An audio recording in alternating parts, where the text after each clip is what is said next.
नमस्कार. मराठी रिव्ह्यूजमध्ये तुमचं खूप खूप स्वागत आणि सगळ्यांना 15 ऑगस्ट स्वातंत्र्य दिवसच्या खूप खूप शुभेच्छा. आणि आजच्या दिवशी काल रिलीज झालेल्या बटवारा 1947 या मूवीचा रिव्ह्यू थोडक्यात आपण करणार आहोत. तर हा सिनेमा रिलीज झाला आहे आत्ता 2026 साली आणि त्याच्याच पूर्वी आपण सिनेमे पाहिले केरला स्टोरी, धुरंधर यासारखे सिनेमे. आणि हे सगळे सिनेमे पाहिल्यानंतर आपल्यासमोर बऱ्याचशा गोष्टी आलेल्या आहेत. Sorry for the background sound, ते मी कंट्रोल नाही करू शकत. सो हे सगळं पाहिल्यानंतर जेव्हा आपण रियालिटी फेस केलेली आहे, आपण रियालिटी पाहिलेली आहे, तर जे पूर्वी चालत आलेलं आहे, अमन की आशा, हिंदू मुस्लिम भाई भाई वगैरे, हे सगळं एवढं आता पचनी पडत नाही. आणि तेच या सिनेमात थोडक्यात दाखवण्यात आलेलं आहे. अजगर वजाहत यांच्या नाटकावर आधारित हा सिनेमा आहे. एक मुस्लिम फॅमिली जेव्हा देशाची फाळणी होते तर ती पाकिस्तानामध्ये येते आणि पाकिस्तानामध्ये त्यांना एक हवेली देण्यात येते. त्या हवेलीची मालकीण एक हिंदू बाई असते, तर तिथे घर सोडण्यासाठी तयार नसते आणि या मुस्लिम फॅमिलीला इथे राहावं लागतं त्याच घरात.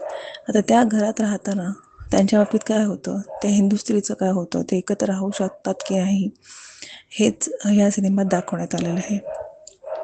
या सिनेमाची सगळ्यात मोठी आणि जमेची बाजू म्हणजे शबाना आझमी यांची ॲक्टिंग. यांच्यात पूर्वीच्या काळाचं जे काही दाखवण्यात आलेले आहेत दृश्य गोष्टी, ते प्रेझेंटेशन आणि सनी देओलची यांचा प्रेझेन्स, ह्या सगळ्या पॉझिटिव्ह गोष्टी आहेत. निगेटिव्ह गोष्टी बऱ्याच काही आहेत ज्या तुम्हाला स्वतःहून जाणवतील, ज्या मला उल्लेख करून सांगण्याच्या वाटत नाहीत. हा सिनेमा जर 10-15 वर्षापूर्वी आला असता तर नक्कीच चालला असता. तो आत्ता आणण्याची काही गरज होती असं वाटत तर नाही आहे.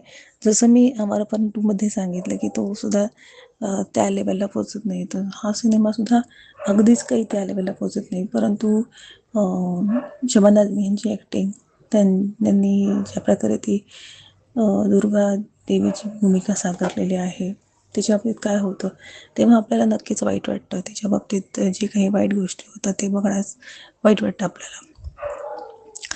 सो ह्याच्यात पण हिंदू मुस्लिम अँगल आहे, हिंदू मुस्लिम एकता, कुठलाही धर्म वाईट नाही, हे सगळं दाखवण्यात आलं आहे. सो हे सगळं आत्ता दाखवण्याची गरज आहे की नाही हे आपण आपलं ठरवावं असं मला वाटतं.